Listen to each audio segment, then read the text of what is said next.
Partenaire particulier. C'est lundi, ouais. c'est lundi. Yes sir. Monday. Oui monsieur, comment ça va Alex? Bah comme un lundi, donc bien.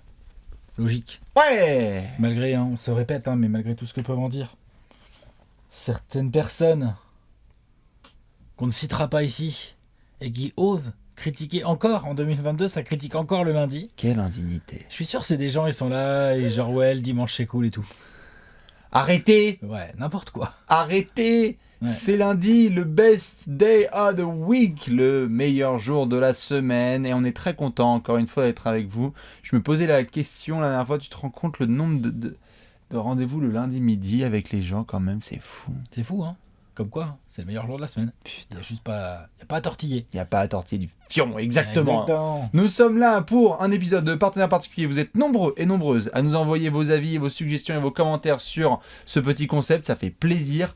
On est passé par bien des contrées. On est passé par New York récemment. Oui, on est passé par New York récemment.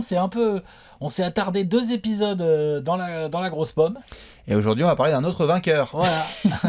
C'est vrai que Partenaire particulier, c'est un concept d'émission qui se prête bien à parler de certains grands joueurs Beautiful losers. avec des comment dire, des armoires à trophées à peu près équivalentes à la mienne, voire inférieures à la mienne, ouais, vu que moi j'étais quand même doué au ping-pong. Tout à fait. Et du coup, j'ai quelques coupes. Ouais, et puis quand même, dis-le aux gens, quoi. MVP de la saison 57 en NBA, voilà, ça se présente, exactement, quoi. Voilà, la moindre des choses. On va parler de Chris Paul aujourd'hui, on va faire le même line-up, vous le connaissez, évidemment, parce que vous le savez, on va faire du point sponsor, on va faire les grandes questions autour de la nourriture, de quoi nous allons nous nourrir aujourd'hui, et après on fera les classiques, c'est-à-dire forcément la mention, la construction d'un 5 majeurs après avoir fait le profil de Chris Paul. On fera vraiment les joueurs qui ont été autour de lui, 5 majeurs poste par poste, voir qui ont été bons. Il y a du monde. Hein.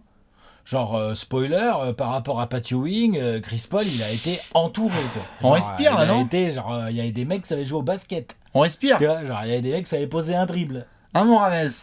C'est bien. On va parler de Rames. Et après, vous le savez, on fera le podium 3, 2, 1, let's go. Avant de faire de la science-fiction, savoir qui, dans l'histoire, aura été parfait avec Monsieur CP3. Le point guard. On va commencer par un classique, parce que le lundi, c'est une sorte de rituel, et qui, notamment, se répète avec nos amis, cette saison, pour le partenaire particulier, de Tarmac.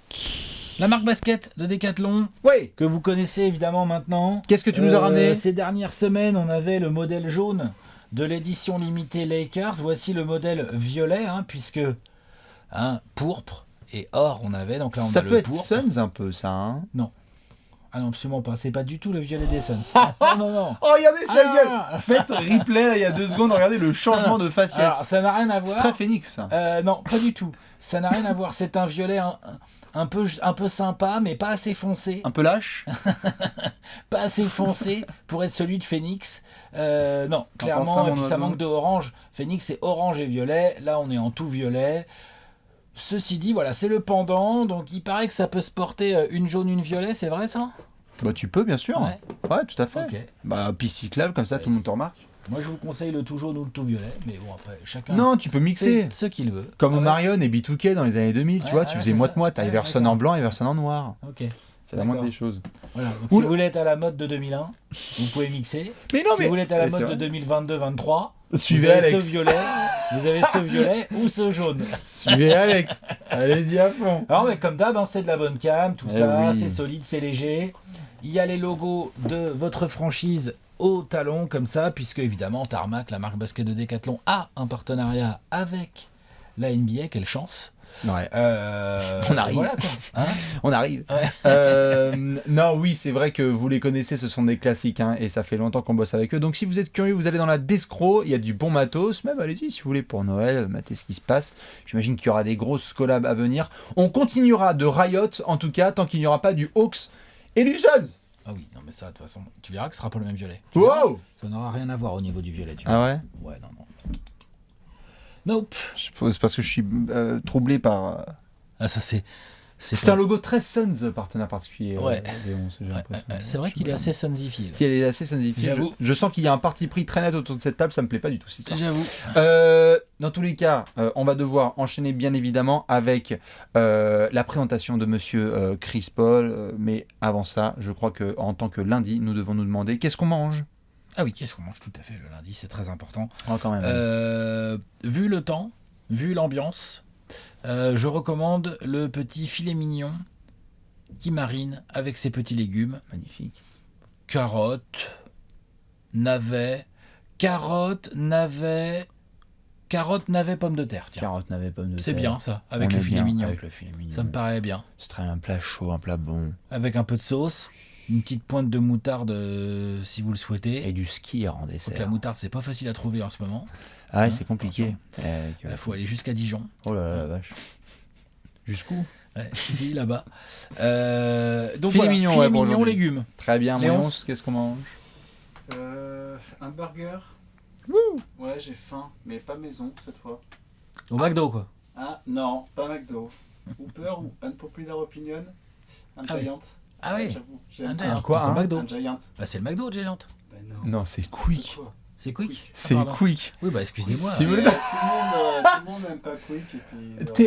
T'es Quick toi? Ouais, Giant. non, mais Waouh. c'est vrai. Eh, il est so underground, Léon, quoi. Genre, waouh. Mais comment tu fais? T'en Ouais. trouves jamais, du coup? Moi, je m'habille en Sergio Tacchini. Non, mais tu les trouves encore? Ouais, il y en a un à Paris. D'accord. Bon, Quelle belle Quick, vie. si vous voulez, n'hésitez pas à faire Je vais une me faire pourrir.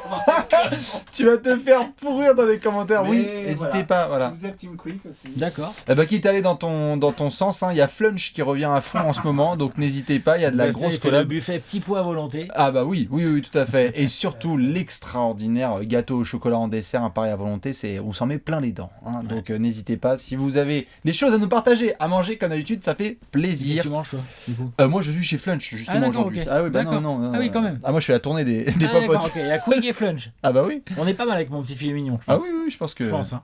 t'as sauvé la planète. Ouais. Vous le savez en tout cas, c'est le rendez-vous du lundi avec de la bouffe. On va pouvoir parler de basket et on va parler de Monsieur Chris Paul. On est bon? Ouais, on est bon. Eh bien c'est simple, on va commencer par le profil. Parce que Alex, j'ai envie de te dire, on a été du côté de Kevin Durant, de Shaquille O'Neal, de Tim Duncan, on a été chez Nico Batum, on a parlé de Patty Ewing et de Melo. Toc toc toc, bienvenue chez les meneurs. Chez les meneurs, c'est le premier meneur qu'on fait, tout à fait. Yes sir. Oh là. C'est bon, Ouais. ça se casse pas, c'est un mec. Les Lakers. Donc les Lakers, Chris Paul a failli y aller. On en parlera peut-être dans ce partenaire particulier. Oh t'es vilain. C'est pas primordial. Meneur, gestionnaire, Point guard. shooter à mid-range, malin, vicieux, excellent passeur, il rend les autres meilleurs, technicien hors pair, QI basket monstrueux, Le gestion vice. du rythme. Le vice. Ouais. La Malin, vista. vicieux et rend les autres meilleurs. Tout à fait. Une horloge à mi-distance. Un lay-up. À Sauf mi-distance. dans certains cas de figure dont nous reparlerons peut-être dans cette vidéo. Ah bah faisons le profil complet parce que oui, il y a Chris Paul en tant que image, point god, cette espèce de référence parfaite de ah tu sais les meneurs ils étaient comme ça avant. On a Chris Paul a été souvent l'espèce d'entre-deux générations entre les grands scoreurs qu'on va avoir avec les Steph, les Trae Young, les Kyrie, les Lillard, etc. et toujours les gestionnaires. Donc Chris Paul c'était la référence pendant 18 saisons NBA quand même. Ouais, il est dans sa 18e au moment où on fait cette vidéo. Et à la grande différence de notre ami Patrick Ewing, on a été sur plusieurs franchises, puisque je rappelle que comme Alex l'a dit, Patrick Ewing n'a joué que pour une seule franchise Bien NBA. sûr. Oui, tout à fait. 5 franchises NBA, on a eu les Young Hornets / Pelicans de New Orleans. Ouais, de New Orleans, d'Oklahoma City aussi. Ouais, Tout à fait. Lob City à Los Angeles, les Almost Rockets, comme j'aime bien les surnommer, le Sweet Thunder et les Punching Suns. On est passé par ces franchises-là. 5 assez bien établies, hein, c'est-à-dire que Chris Paul, on est aussi sur un épisode, Alex, où tu as beaucoup de coéquipiers parce qu'il y a beaucoup de régions et de franchises différentes. En Ouais, fait. ce qui est assez intéressant, c'est que dans toutes ces franchises-là, Chris Paul, 6 saisons Oklahoma City, New Orleans, Hornets. 6 saisons chez les Clippers, 2 chez les Rockets, une seule au Thunder. Et 2, enfin il est dans sa troisième au moment où on fait cette vidéo avec les Suns. Partout où il est allé là, il a réussi. Par contre, il n'a rien gagné. À quel sens il a réussi? Il a réussi. C'est-à-dire qu'il a été bon. Ah oui. Il a il y a des partenaires, des coéquipiers à lui dont on va parler. Ils lui doivent leur contrat. Salut DeAndre Jordan. Salut Tyson Chandler. Tous les pivots. Tiens, il y a des gens, ils lui doivent de l'argent. Et d'ailleurs, ça serait pas du tout anormal qu'ils reversent 25% de leur salaire à Chris Paul. Et c'est peut-être pour ça qu'il s'agit du président de l'assaut des joueurs. Mais toi, il a réussi. Il a fait des stats. Il a été dans la course au MVP, mais sans gagner le MVP. Il a été meilleur passeur de la ligue à plusieurs reprises. Il a réussi. Il arrive à OKC. On dit OKC, boum, OKC, ça va en playoff. Il arrive aux Suns. Les Suns étaient sur une petite pente ascendante. Il se retrouve en finale NBA. On va en parler. Énorme, il a réussi, mais il n'a rien gagné. Armoire à trophées, c'est vide de chez. Alors, il y a trophée collectif. Il y a du All-Star, même individuel, il n'y a rien. Il y a quoi? MVP All-Star Game. Wow, d'accord. Oui, mais Alex. Super. Génial. Gros trophée. On pose une question, je réponds avec mes connaissances. connaissances. Mais t'as raison, mais tu vois ce que je veux dire. Je vous emmerde. Tu vois ce que je veux dire. Genre, il a été All-Star, il a été All-NBA, il a même été All-NBA Defensive Team, évidemment. Oui. Mais il n'y a pas de vrai trophée, ni individuel, ni collectif. On est dans le virage Melo, Pat Ewing, Chris Paul de partenaires particuliers. Oui, c'est bien ça dont on parle. Voilà. Tout à fait. C'est ça que je veux dire. Non, mais c'est donc sûr. Il a réussi, mais il n'a rien gagné. Où qu'il aille, tout à fait. Où qu'il aille, Chris Paul, ça représente un séisme pour la franchise parce que tu sens qu'il va avoir une stabilité, de relais coach-joueur sur le parquet. Quand Chris Paul débarque dans ta franchise, tu es stable le soir au niveau du jeu. Oui. Chaque joueur va être au bon endroit. Ton pivot va soudainement se transformer en Hall of Famer / All-Star et ça va bien se passer. Les photos avec les gamins, on a dit souvent point guard parce que c'était point passe très très faible au niveau de balles perdues. Chris Paul, ce sont des matchs à 20 passes et 0 balles perdues. Il y a très rarement. En carrière, il y a très rarement des saisons à plus de 3 ballons perdus. Il y en a combien? En carrière, des saisons à 3 ballons perdus, je crois pas qu'il y en ait. Il y en a même pas. Si, il y en a une.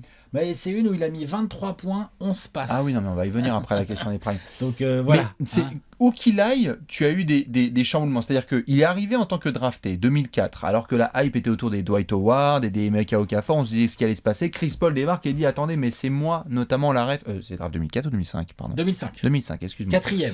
Tout à fait. 4e de la draft 2005. Je me permets du coup, je suis bien placé puisqu'il y avait Marvin Williams à Atlanta qui a été drafté juste avant. Ouais, devant Chris Paul. Tout Marvin à fait. Williams. Et ça, on l'a fait un redraft. Ça va.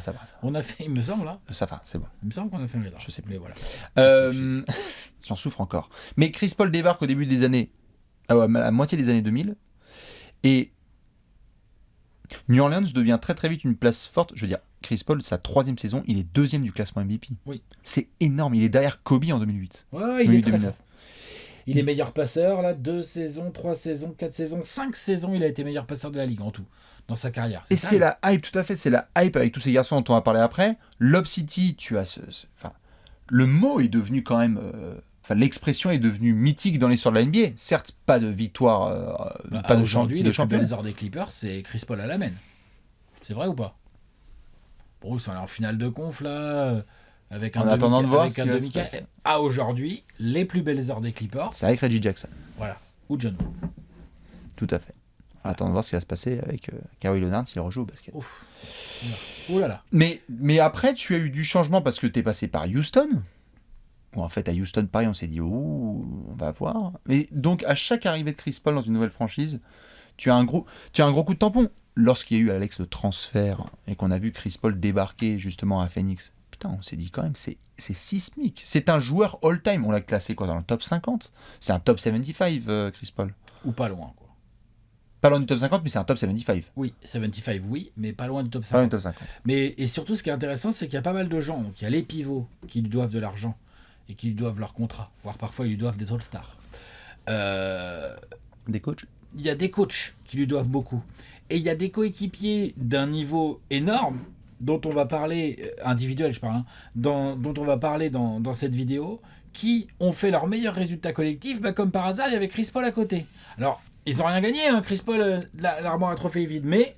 Enfin, ils n'ont rien gagné avec Chris Paul, mais en attendant, il y a pas mal de mecs, il y a un mec avec une grosse barbe, il y a un mec pas trop de barbe du côté des Cactus. Leurs meilleurs résultats à ces mecs-là, c'est avec Chris Paul à la main. Bien sûr. On est allé jusqu'en finale NBA avec les Suns, on a failli failli faire chuter la dynastie Warriors avec le barbu, justement, on en reparlera, les belles années Rockets, ça a la cuisse, si elle avait tenu la cuisse. Chris Paul, les blessures au mauvais moment. J'allais dire, impossible de faire le profil de Chris Paul sans mentionner les 3 derniers points, en tout cas suivants que j'avais. C'était, premièrement, on est dans partenaire particulier. Au fil de la carrière de Chris Paul, on a eu aussi beaucoup de coéquipiers ou anciens coéquipiers qui ont dit c'est pas facile, c'est une sacrée tête 2.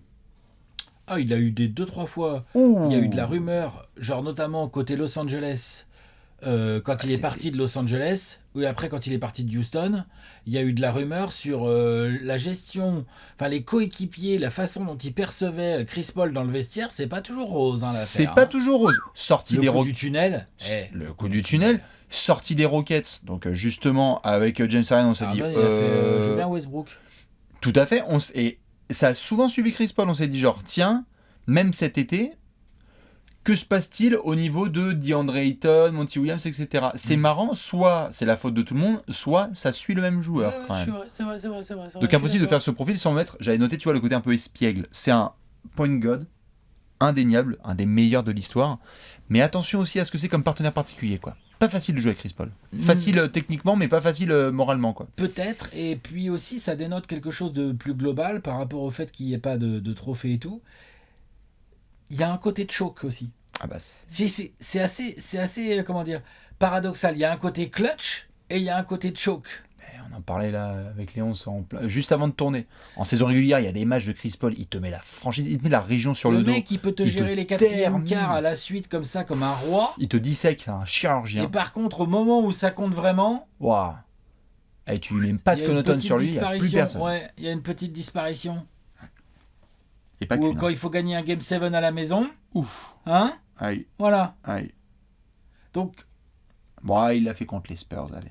Non, mais il l'a fait, mais il n'a jamais réussi à transformer tout ce talent, tout ce talent technique et mental, et même physique, hein, parce que Chris Paul, bien sûr, non, ok, il n'est pas très grand, il doit faire quoi? Il fait 1m82, Chris Paul, un truc comme ouais, ça, c'est quoi. comme Triangle 580. Voilà, c'est ça. Il n'est pas bien gros et tout, mais c'est du bel athlète. Dans ses jeunes années, il allait très très vite. Alors c'est vrai que maintenant ça se voit moins. Tapez Chris Paul Dwight Howard sur YouTube, vous allez être choqués. Hein. Il montait l'autre. Ah, il y a poster. Vous ne voyez pas venir comme ça, la petite sauterelle là. Ah. Donc non, ça c'est sûr, très bel athlète, talent technique incroyable, talent de vision de jeu, de QI, de compréhension de tout ce qui se passe absolument incroyable. Et c'est vrai que ce niveau de talent, par rapport à ce qu'il en a fait réellement, tu peux limite te dire qu'il y a un côté gâchis. Hein. Tu peux. C'est même pas tu peux, c'est il y a du gâchis. Alors, il y a du gâchis. Tu peux, je vois ce que tu veux dire.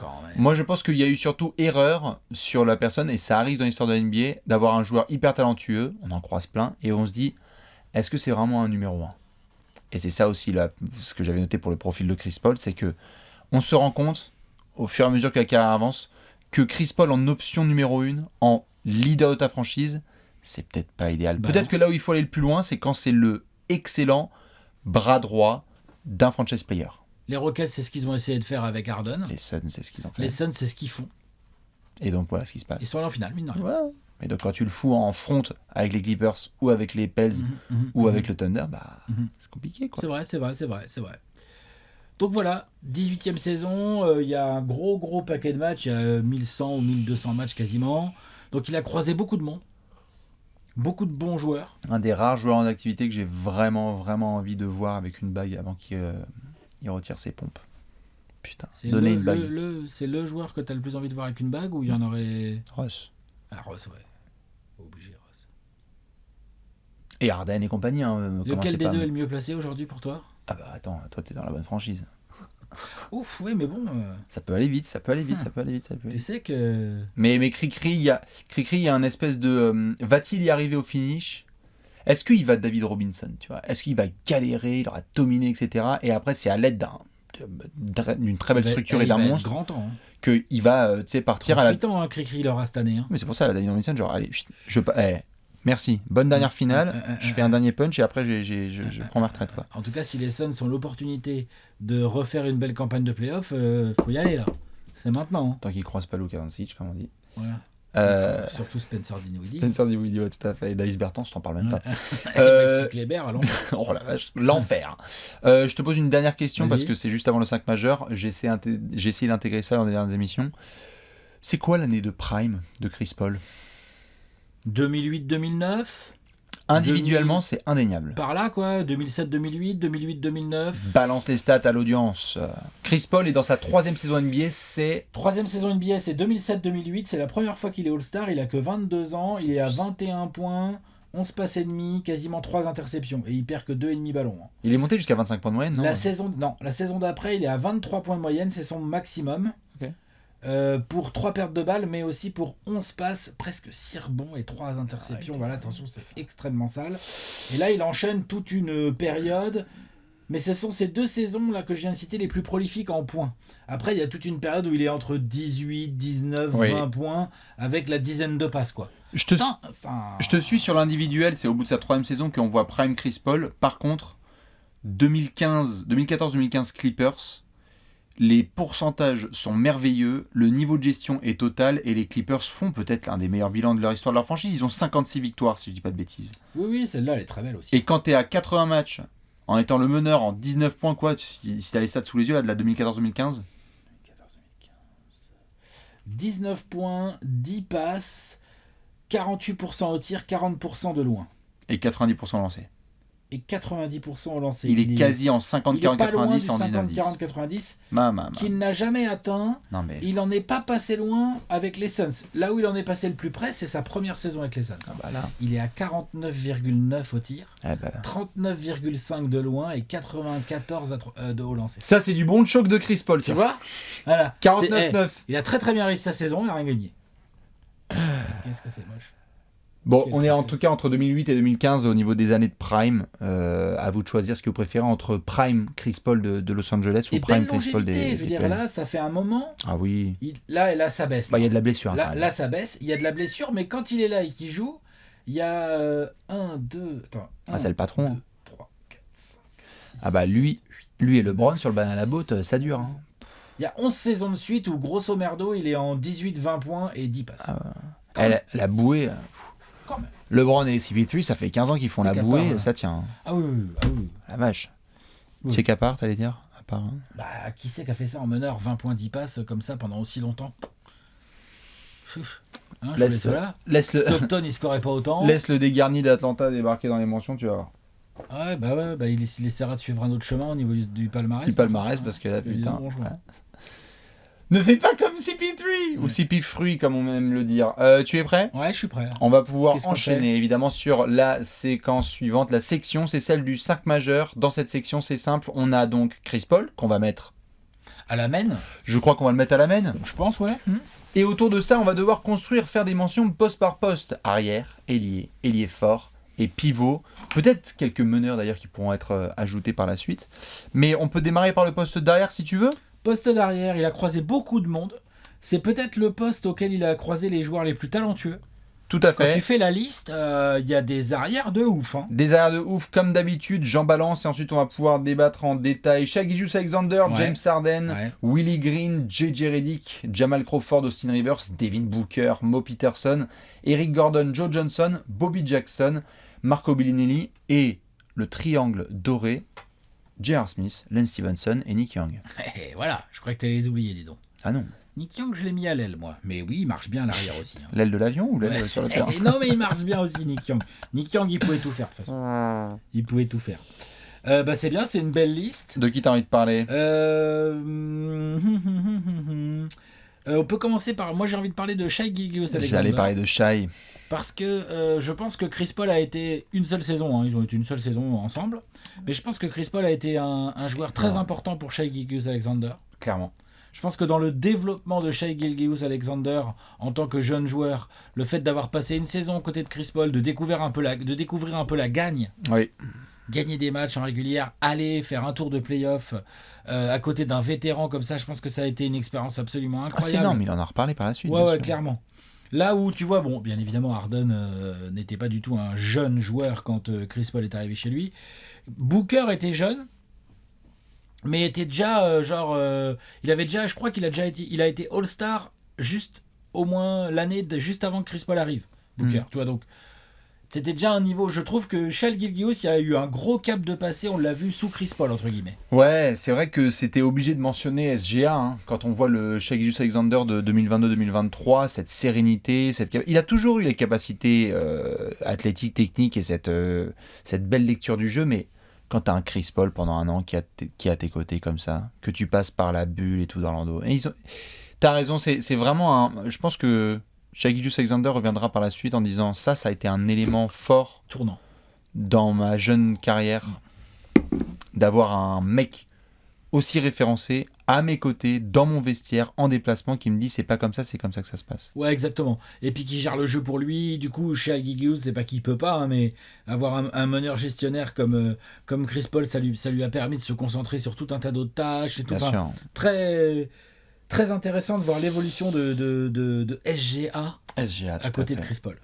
Petite mention pour monsieur JJ Redick, qu'on voit maintenant en podcast, magnifique podcast, The Old Man The Three. Comment ne pas parler de GG Redick, Jean-Jacques Labitte Rouge, quand on était chez les Clippers, Chris Paul, balle en main. Hein, c'est Jean-Jérôme, je crois. Ouais, Jean-Jérôme.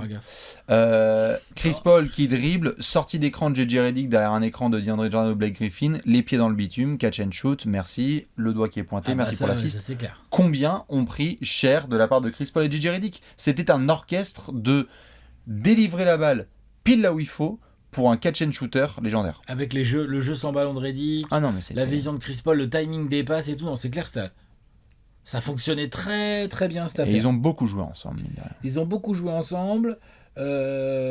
Jamal Crawford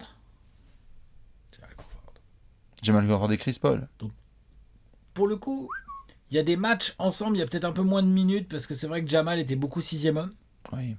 Et qu'il pouvait jouer à côté de Chris Paul, mais il pouvait aussi rentrer à la place de. Mais il y a de la fin de match. Ouais, les deux là, c'est là genre, on garde qui ? Alors attends, parce que ça m'arrange pas trop. Non, c'est clair. Jamal Crawford, bon petit bout de carrière à côté de Chris Paul. Ouais, j'en cale juste une petite pour monsieur Willie Green. Certains ont vu l'émotion de Willie Green, coach des Pélicans, qui affronte les Suns en play-off l'année dernière et Chris Paul les termine. Il y a un historique entre les hommes, c'est pas qu'une amitié, ce sont aussi des anciens coéquipiers. Willie Green a joué aux côtés de Chris Paul lors de sa fin de carrière et le début de carrière de CP3. Et donc c'était toujours intéressant de mentionner un coach actuel qui affronte un Chris Paul en fin de carrière. Ouais, ça montre aussi la longévité de Chris Paul au passage. Ah bah ça, c'est énorme, 18 saisons. Tout à fait. Voilà. Tout à fait. Ouais, Willie Green, Gerald Green, tu l'as cité. Eric Gordon ? Oui. Belle année Rockets. Belle année Rockets. Il y a du beau monde, hein. Même Austin Rivers, mine de rien, chez les Clippers.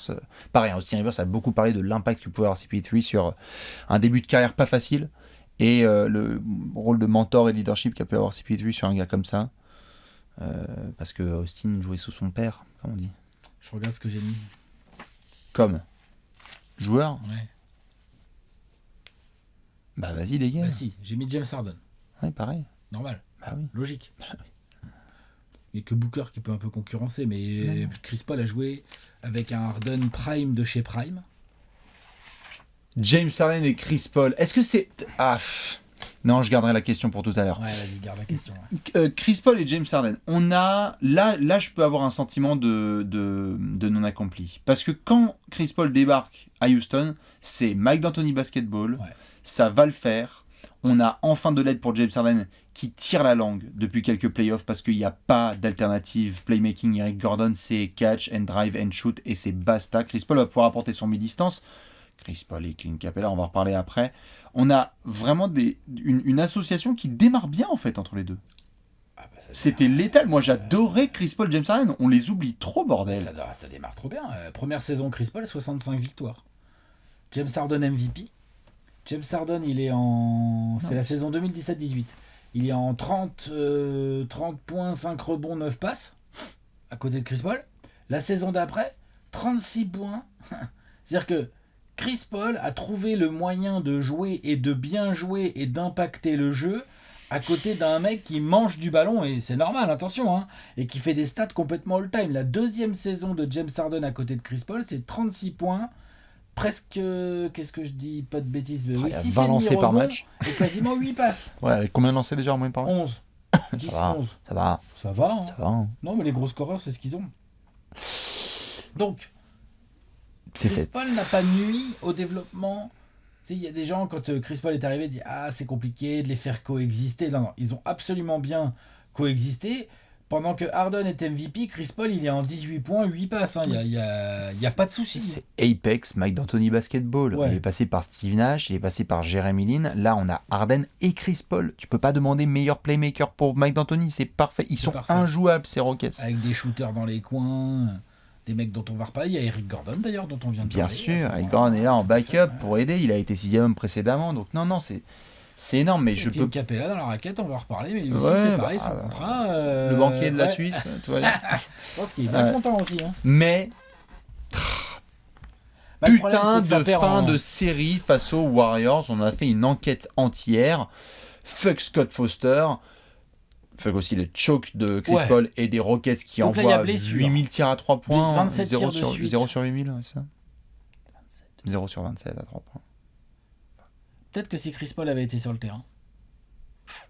Mais c'est un peu le problème aussi. Ouais, mais peut-être que si Chris Paul est 3 petits points. Ouais, exactement. Donc oui, non, franchement, dans le 5 majeur de Chris Paul, il y a James Harden. Chris Paul et James Harden. Point barre. On est d'accord. Merci. C'est dommage pour Booker. Parce que l'association, elle est sérieuse aussi, dans un genre différent. Hein. Ah, tout à fait. Et puis ils sont même allés plus loin. Ils sont allés plus loin. Après, c'est le collectif aussi qui est différent. Mais si vous mettez ils sont allés plus loin. Si vous mettez Devin Booker, ils sont allés en finale NBA. Et pareil, si Chris Paul avait mieux tenu le choc, c'est marrant. Et si Chris Paul, c'est voilà. Mais puis DeAndre Ayton, enfin bref, les Suns de Chris Paul et Booker sont allés plus loin que les Rockets de Harden et Chris Paul, c'est quand même assez fou. Mais je mets quand même Harden, faut pas déconner. Tout à fait. Il a joué avec un MVP. Non, mais bien sûr. Ceci étant dit, s'il y en a qui n'ont pas été voir, oui, il y a bien une enquête Trash Talk. Vous tapez enquête Trash Talk Rockets et il y a bien une enquête Trash Talk faite sur cette série-là. Ça me rend ouf, cette série entre Rockets et Warriors. Ça me rend ouf. Je ne veux même pas la revoir tellement c'est un scandale. Bref, on va devoir enchaîner, non ? Allez. On va au poste d'aile. Les ailiers, tout à fait. Quelques noms à balancer de droite et de gauche. Trevor Ariza, Paul Pierce, Rasual Butler, Matt Barnes, Peja Stojakovic, Michael Bridges, Julian Wright, Karen Butler, Wes Johnson, James Posey, Desmond Mason, Gerald Green, Grant Hill, Edo Turkoglu, Danny Granger. Et je termine avec le classique Lugensdort. Et surtout, les 2 derniers épisodes, Monsieur Carmelo Anthony et Patrick Ewing Jr. Non, attends. Paul Pierce, c'est vrai que j'avais même pas mis dans ma liste. C'est aux Clippers, c'est ça ? Bah ouais. C'est le décès de Paul Pierce, quoi, en gros. Hein le salaud. Pardon. Excuse-moi, la fin de carrière de Paul Pierce. C'est la fin de. Ridicule. Et Grant Hill, non, là j'ai mis des noms de beaux gosses. Tout à fait, mais je mets des noms de beaux gosses parce qu'en fait il y a quelques légendes. Il a joué avec Grant Hill, Chris Paul. Non, mais il a joué avec Grant Hill, il a joué avec Paul Pierce, mais enfin, il y avait le nom derrière le maillot, mais il n'y avait plus le joueur dans le maillot, quoi. C'était Paul Pierce. Juste petit clin d'œil parce qu'il y avait Patrick Ewing Jr. et Carmelo Anthony, vu que ce sont les 2 derniers épisodes. J'ai vu Patrick Ewing, j'ai fait genre quoi ? Oui, c'est vrai. C'est le junior. Chez les ailes, de qui veux-tu parler ? De qui on a envie de parler là-dedans ? Peja Stojakovic ? Pour parler un peu de l'époque Hornets. Yes, sir. C'était cool, hein. Trop bien. Avec un Peja qui n'était plus celui des Kings. Non, mais alors il a envoyé du. Mais alors, avoir ce genre de meneur dans ton équipe, en la personne de Chris Paul, capable de tout voir à tout moment, et avoir un des meilleurs shooters, des plus dangereux shooters, à avoir foulé les parquets NBA dans ton aile, ouais, c'est dangereux, ouais. Ils ont fait des choses ensemble. Nous sommes tout à fait dans la très très belle époque dirigée par Byron Scott, cette légende du coaching, tout à fait, qui a été carry par Chris Paul comme jamais. Et c'est vrai qu'il a été carry par du monde, lui. Hein. Il a été carry par beaucoup de monde, tout à fait. Salut Magic. Jason Kidd. Waouh. Il a eu du bon monde, tout à fait. Non, c'est parce que j'ai dit Magic, t'as dit Jason Kidd, donc chacun son truc. C'est un peu ça, quoi. Il s'est fait carry. Mais c'est vrai que Chris Paul, jeune, débarque et rebond, ça galope, Peja dans le corner, kick out de Chris Paul. Alors là, tu prends sanction. Qu'est-ce que tu peux faire ? C'était énorme. Je suis content que tu aies mentionné Peja parce que c'était énorme. Il y a du record d'ailleurs. Il met 13 points, je crois, Peja sur un match avec les Hornets. Ouais. Et un match où il met les 17 ou 27 premiers points de la franchise. Je laisse les fans des Pélicans nous dire ça. Au calme. Très très bien mis en avant par les fans des Hornets ou des Pélicans du coup ? Des Pels.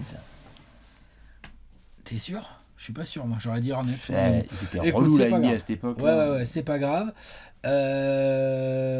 Je te citerai bien également Matt Barnes. Combien de matchs tu joues avec Matt Barnes ? Ça, faut que j'aille voir la stat précise. On est tout de suite. très très haut dans le tableau. Hein. Matt Barnes a joué beaucoup de matchs avec Chris Paul. Il y en a plus de 300 presque, si je dis pas de bêtises. Ou peut-être 250 ? 220. 220. C'est énorme. Hein. C'est pas mal déjà. Ouais. C'est le 7e joueur qui a joué le plus de matchs en carrière avec Chris Paul. Parmi les joueurs qu'on a déjà cités, il y a J.J. Redick qui est 6e. Et il y a Jamal Crawford qui est 4e. 350 matchs ensemble. La bel ouvrage. Quand même. Avec ce qui est... Ouais, c'est vrai qu'il y a pas mal de coéquipiers avec lesquels il y a plein de matchs, mais il y a un pourcentage en dessous de 50% en play-off de victoire. Ça, c'est le thème de la vidéo. Matt Barnes, bon ailier, qui sait mettre des 3, qui défend dur, un tough guy. Qui course après Derek Fisher quand il le croise en bas de la maternité. Voilà. Ou du centre de loisirs. Ça dépend. Ouais, non, ça fait partie des mentions, Matt Barnes, Clippers. Moi, je voulais en caser une parce que je veux bien que tu vérifies, mais je crois que Chris Paul et Trevor Ariza sont assez proches, notamment parce que Trevor Ariza, je crois, a joué avec le Chris Paul de New Orleans et le Chris Paul de Houston. Ah bah oui, il a fait les deux, Ariza. C'est ça, hein. Attends, j'y vais. Je te veux si tu veux de moi, Trevor Ariza. Trevor Ariza. Il y a un petit tour au New Orleans Hornets, et effectivement, ils se retrouvent après tous les deux un petit bout de saison à Houston. Ce sont des retrouvailles à Houston et kick-out de Chris Paul pour Trevor Ariza. Les Warriors se marrent. Et puis ces ailiers un peu longs, longilignes, qui savent défendre et qui mettent des 3, c'est parfait pour jouer avec Chris Paul en fait. C'est trop bien. Les deux là, c'était relou. Hein. En intercepteur. D'ailleurs, aux Suns, Michael Bridges, ailier. Mais il y en a plein, bien sûr. Michael Bridges, quand tu regardes, là, parce que je suis sur le classement des joueurs qui ont joué Chris Paul, il est top 15, il est 14e joueur qui a le plus de matchs avec Chris Paul. Michael Bridges déjà. Ça montre bien aussi à quel point Chris Paul il a pas mal bougé dans ses... Ce que je disais en intro, c'est qu'il y a beaucoup de coéquipiers avec qui il y a pas mal de matchs en fait. Ouais. Michael Bridges, ouais. Petite mention... Michael Bridges, bon petit allié. Quoi. Tout à fait. Petite mention pour Rasual Butler. Il est combien de ce classement, Alex? Rasual Butler, il doit être haut. 5e. Du nombre de matchs joués avec Chris Paul. Ouais. 5e en nombre de matchs joués avec Cricri. Bah forcément, là pour le coup, ils ont joué ensemble à la Nouvelle-Orléans. Pas mal de saisons. Ils ont dû se recroiser vite fait. Peut-être pas, remarque. Est-ce qu'ils se sont recroisés aux Clippers Il est passé aux Clippers, Russell Butler. On va le checker. De toute façon, c'est les années Chris Paul. Si ça dépasse pas 2016, il doit y être. Non, c'est avant. Non. C'est que du Nouvelle-Orléans. Mais enfin, il y a 4 saisons par contre. Ben ouais. Pleine. Boom. Pareil, ailier, costaud, capable de mettre quelques tirs. Bon, enfin, on peut pas dire sur l'énorme fête sur le poste d'ailier. Comment on fait Chris Paul. Comment on fait? Moi, j'ai bien une solution à proposer. Moi aussi, j'ai une solution à proposer. Moi, je décale un 2, moi. Ouais, un mec de Phoenix. Ouais. Je mets Booker en 3. Bon, c'est pas son poste. On est connecté du cerveau, Alexinator. Il peut tenir. Donc, Chris Paul, James Harden, Devin Booker en 3. C'est pas l'idéal en défense, tout ça. Et puis, vu les 4 et 5 qu'on va vous mettre, ça va être un 5 bizarre. Hein, par contre, en attaque, c'est pas mal. Ouais. Non, je suis content. Moi aussi, je voulais mettre Harden et Booker. Donc, on est d'accord sur cette triplette. Balle en main. Et puis, Booker, il s'est joué sans ballon. Enfin, genre, c'est très dangereux cette affaire. Non, c'était énorme. Nous sommes d'accord. Ouais.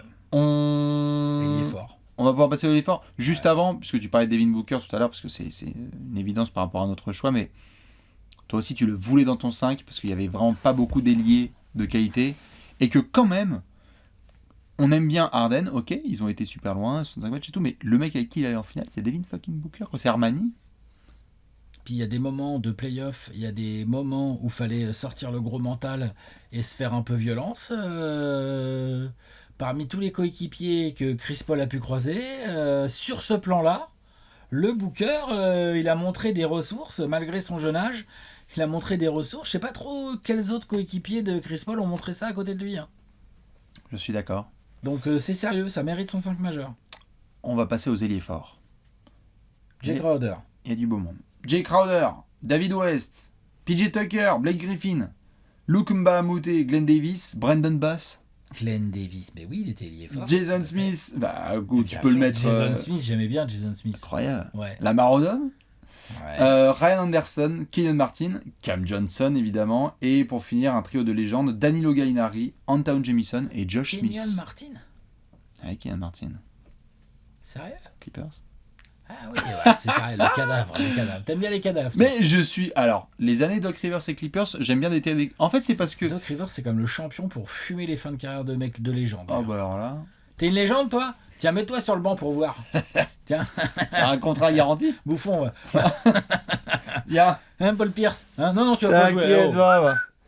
Non, mais j'étais obligé de déterrer parce que, tu sais, dans ces listes-là où tu as tous les coéquipiers, tu regardes d'abord tout en haut ceux qui ont joué le plus de matchs. Et puis quand tu vas en bas, tu fais genre, attends, mais Michael Jordan, il a joué avec Hakeem Olajuwon, en fait. Genre, mais c'est juste 2 matchs. Ouais. Mais Kenyon Martin a joué avec Chris Paul. Cool. Donc Kenyon Martin a joué avec Chris Paul et Jason Kidd. Ouais. Classe. Il a eu des bons bonheurs. Ah, tout à fait. Il en a fait grand-chose. Parmi les ailiers forts, de qui veux-tu parler ?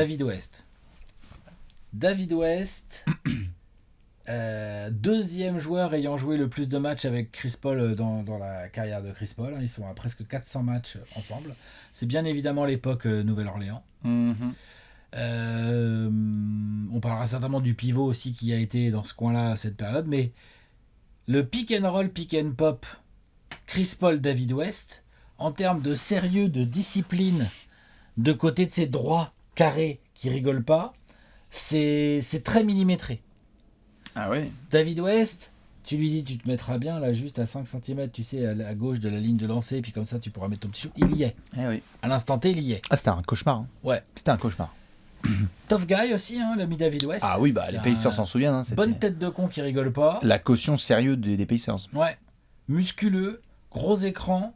Non, ils s'entendaient bien. Le duo Chris Paul-David West, c'était chiant à défendre. Bah de toute façon, cette équipe de New Orleans, on parlera après de Tyson Chandler, mais la construction Chris Paul, Sniper, Peja Stojakovic, David West, si c'était pas Julian Wright qui venait aider, c'était Mo Peterson avec Tyson Chandler, moi j'adorais. C'était bien, hein. J'adorais. Ils se sont fait barrer par Mamba, mais ils avaient quelque chose. Et puis bon, Chris Paul. Donc dans les ailiers forts, ouais, David West, c'est très important de le citer. David West, c'est important de le citer. Une petite mention pour Monsieur Big Baby Davis et de toutes ces légendes qui sont passées par les Clippers. Pourquoi ? Parce que je vous propose de taper Glenn Davis, Chris Paul, citation. Comme ça, vous aurez l'occasion de voir ce dont on parlait avec Alex tout à l'heure, c'est-à-dire, ouais, tu peux nous dire comment c'était avec Chris Paul ? Bah écoute, pas bien. Quel enfoirax ! C'est vrai que Glenn Davis, c'était mais quel enfoirax ! Si vous saviez à quel point c'était insupportable au quotidien. C'est vrai qu'il s'était bien lâché, Glenn Davis. Ah, il s'est lâché de ouf. C'est vrai. Mais bon, attends, on a raison. Tout ce monde s'incline quand même. Hein. Bien sûr. Même PJ Tucker. Mec, Luc Mbah-a-Moute, le prince. Voilà, exactement. PJ Tucker, pourtant, bon petit ailier fort à mettre dans un coin quand Chris Paul a la balle. Ah, parfait. Hein. Il s'est éclaté à Houston. Mais oui, non, mais bien sûr. Blake Griffin. Blake the Quake. Forcément. Lob City, c'est eux. Lob City. Dit André, on va en parler, mais les lobs de Chris Paul. Ah, c'est incroyable. Les transitions Chris Paul, Blake Griffin, c'était que du bonheur. Cette vidéo là, TMZ de Blake Griffin qui découvre, désolé de se souvenir, mais de Blake Griffin qui découvre et apprend que Chris Paul est transféré à Los Angeles, qui est dans la rue et qui fait putain, mais moi et Chris Paul, ça va être Lob City. Ah, je m'en souviendrai toute ma vie. Il y avait une hype. Lob City. Il venait de réaliser une saison rookie de historique. De Zinzin, ouais. Et le duo là, qui c'est qui a pris ? Tout le monde a pris. Alors je crois que malheureusement, le poster de Mozgov c'est sur une passe de Randy Foy. Et peut-être que le poster sur Perkins, ça doit être un caviar de Chris Paul. Peut-être. C'est bien le genre, elle set-up, tu vois, genre, elle est détruite de sa gueule. Peut-être, mais il y a les contre-attaques, les passes contre la planche, les lobes complètement barrés là et tout, plus le jeu sur pick and roll, plus le fait aussi que même, encore une fois, même cette équipe n'a rien fait de concret à part des demi-finales de conférence. Ils ont fait des grosses régulières, ils ont gagné beaucoup de matchs, il y a eu pas mal de campagnes de playoffs où ils se sont ramenés, on a fait, attends, les Clippers cette année, franchement, on l'a fait, tu te rappelles ? C'est là. Les Clippers cette année, 2015, les Clippers là, voilà. Oui, les Warriors ont été pas dégueux, non, mais les Clippers, les Clippers. Steve Kerr, ça changera rien. C'est vrai. Non, c'est vrai qu'on était comme ça. Donc, c'est aussi le pouvoir qu'avait cette équipe. Ouais. Elle était avec pas mal de shooters aussi. Il y avait du banc. Et il y avait Blake Griffin qui était quand même en pleine possession de ses moyens physiques parce que depuis, ça a quand même pas mal changé. Donc, c'est vrai que les plus jeunes qui regardent cette vidéo, si vous connaissez pas, si vous regardez la NBA que par exemple depuis 2-3 ans, vous savez pas vraiment qui est Blake Griffin.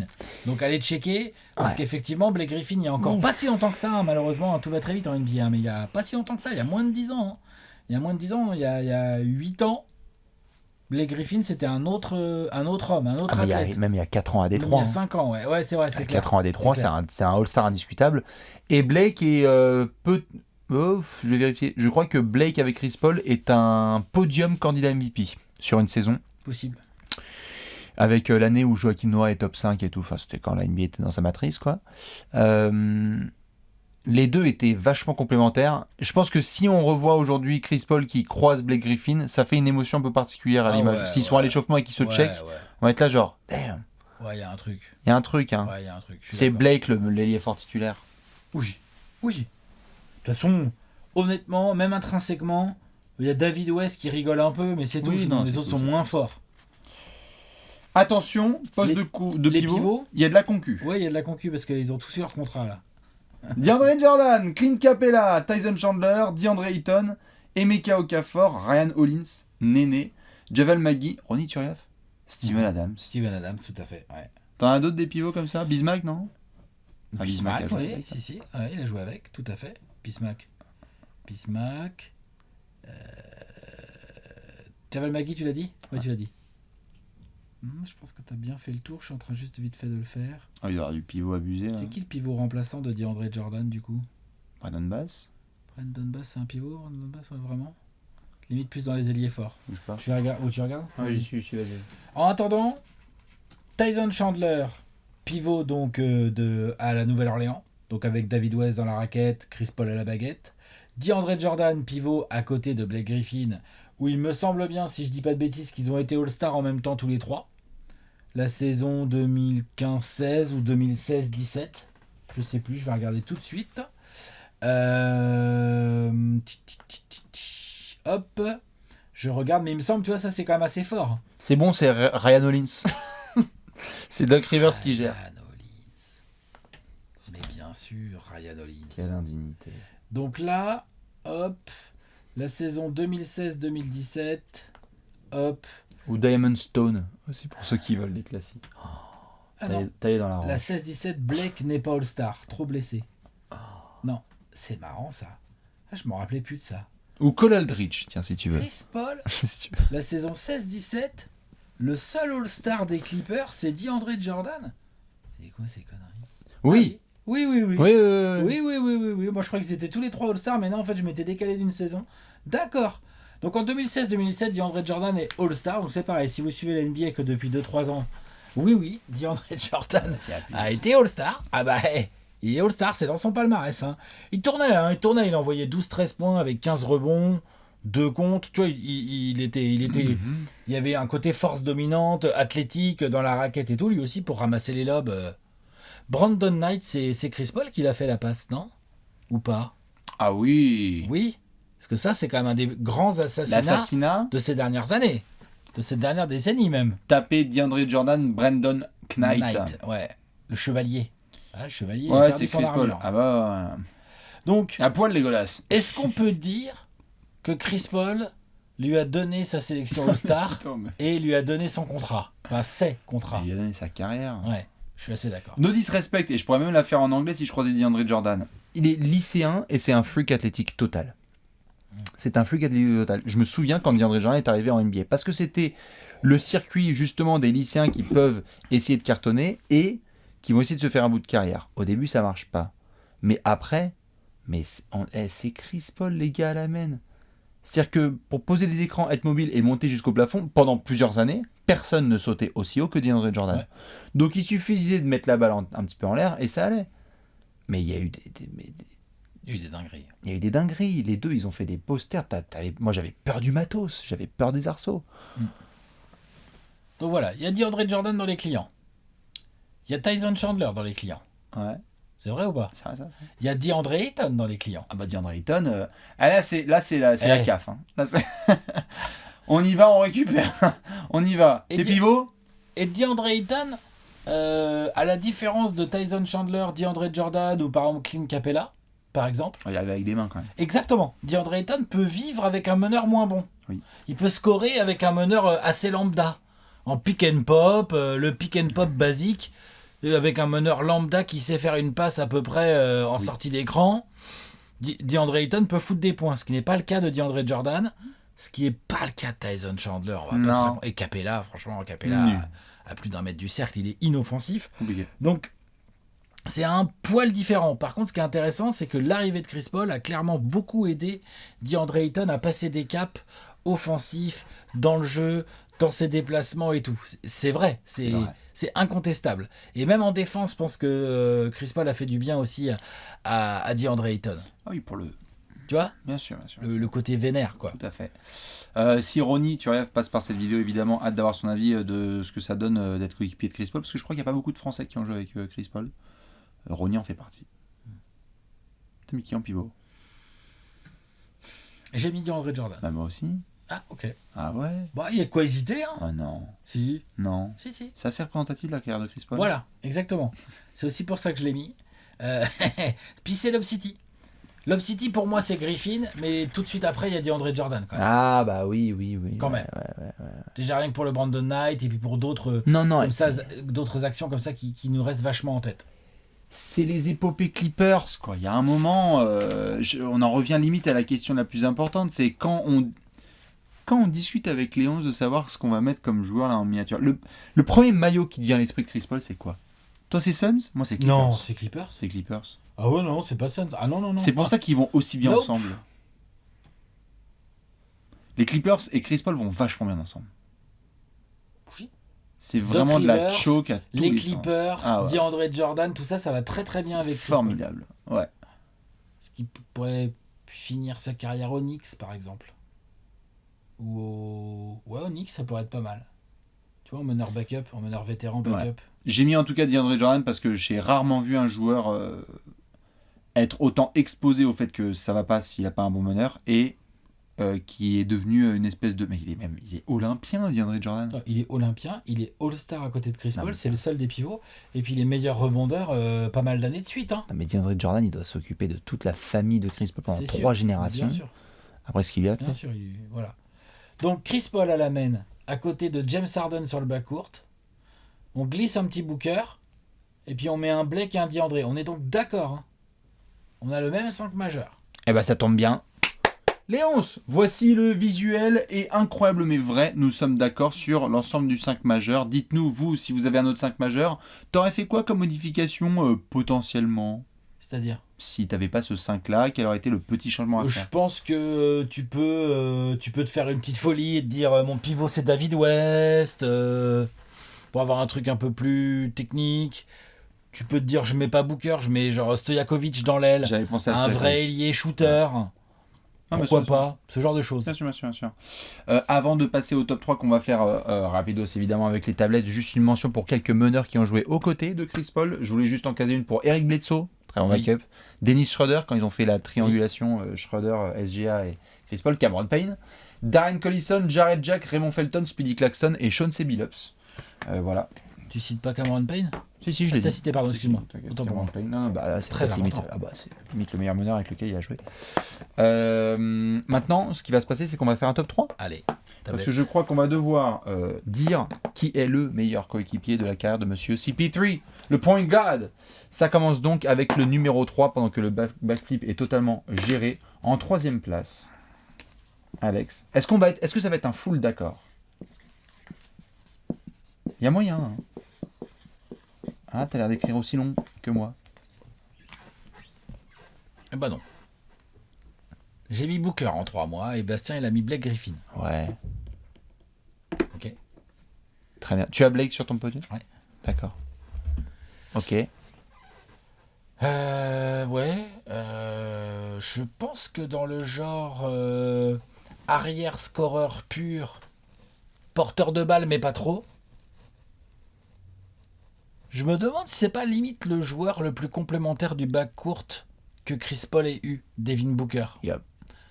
En termes de... On va certainement parler d'Harden dans ce top 3, mais en termes de complémentarité pure, je pense que même si tu peux pas du tout mettre Booker dans la catégorie d'Harden en termes de niveau de jeu atteint, je pense pas, quand même, faut... Voilà.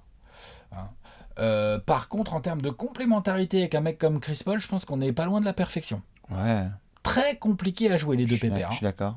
Donc je l'ai mis sur mon podium, moi, Devin Booker. Ouais. J'ai mis Monsieur Blake Griffin en 3. On va voir où Alex l'a mis un petit peu plus haut, mais je vais me permettre un petit spoil. J'ai mis Monsieur Devin Booker en 2. D'accord. Pour une raison qui est simple, c'est que Blake, par rapport à Devin Booker, en fait, j'ai l'impression qu'il y a cette image qui est énorme autour de Lob City, Blake Griffin, Chris Paul, c'est indéniable. Mais c'est vrai que tu viens de parler de cette complémentarité. Tu parles notamment de jusqu'où ces gars ont été. Alors, très bien entourés. Hein. Il y en a qui ont eu... Enfin, je veux dire, Chris Paul était avec Devin Booker. Il avait Monty Williams en coach, il n'y avait pas Doc Rivers. Quand il a été avec Blake Griffin, c'est avec Doc Rivers. Donc, qu'est-ce qui se serait passé s'il y avait un bon coaching, etc. C'est sûr, c'est des questions qu'on peut se poser. Mais je trouve que Blake, le plafond qu'il a atteint, il a été top 3 MVP, donc c'était super. Mais je trouve que Devin Booker, il n'a pas encore eu assez le temps de discuter. Et si on lui laisse le temps, pour moi, ça va être acté, il va passer devant Blake, quoi. C'est déjà le cas, je trouve. Les deux sont tellement forts ensemble. Quand Chris Paul et Devin Booker sont connectés, c'est mieux que tous les highlights de Blake Griffin et Chris Paul en termes de défoncer l'adversaire. Ils sont trop forts. Ah, ils sont trop forts. Tout terrain, demi-terrain, exécution, contre-attaque. Ils sont trop malins. Ça, c'est vrai. Par contre, moi, j'ai mis Blake en 2. Hein.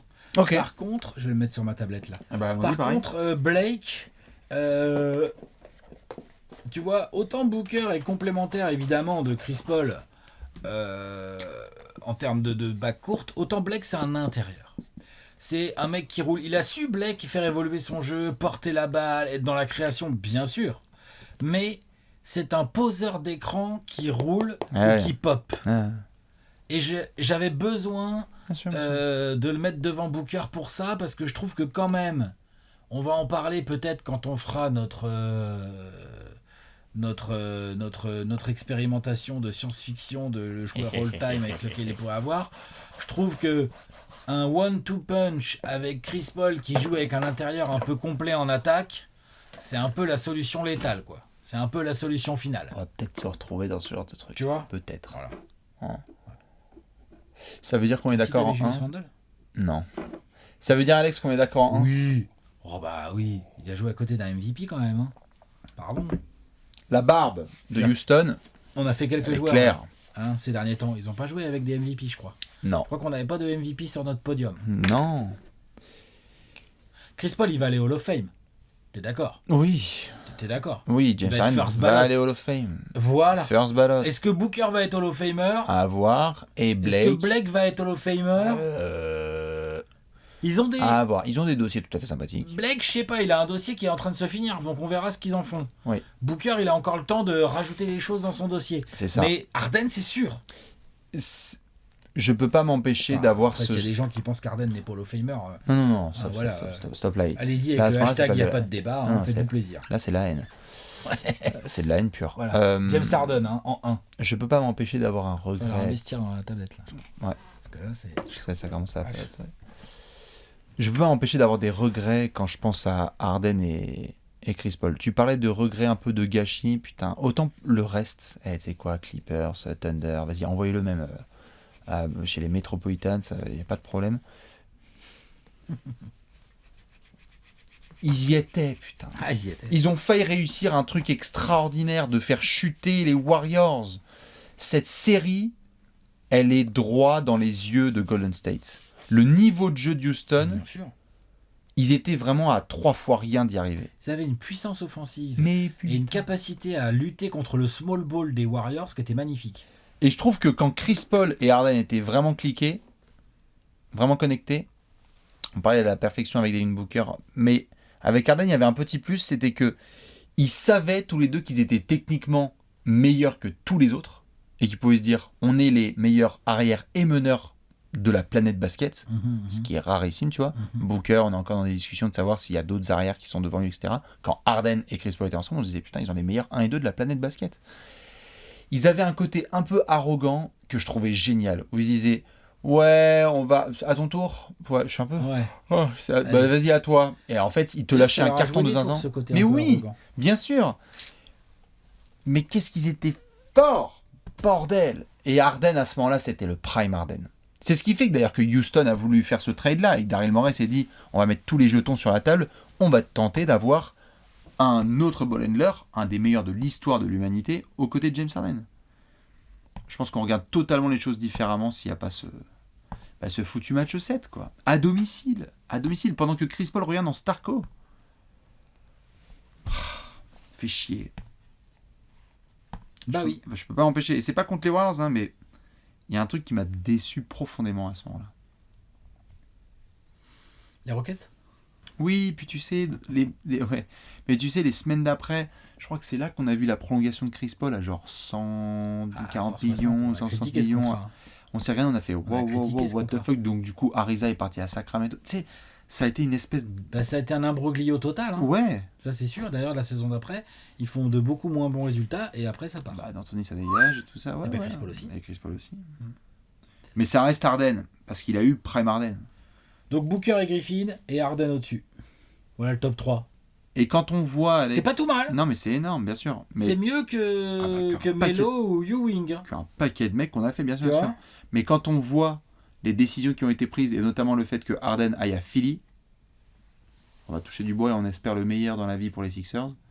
Peut-être aussi que là, les meilleurs coéquipiers... peut-être pas pour Devin Booker, mais peut-être que les meilleurs coéquipiers de Chris Paul, ce sont surtout des gars qui avaient besoin d'un franchise player avec eux.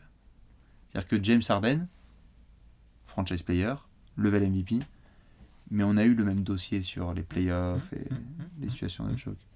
Peut-être que c'était deux bras droits qui étaient ensemble. Peut-être. Mais là, tu es en train de te faire beaucoup trop d'ennemis. Là. Ouais, je sais. Mais c'est le lundi, ça. Ouais, c'est le lundi. On va montrer le gros visuel.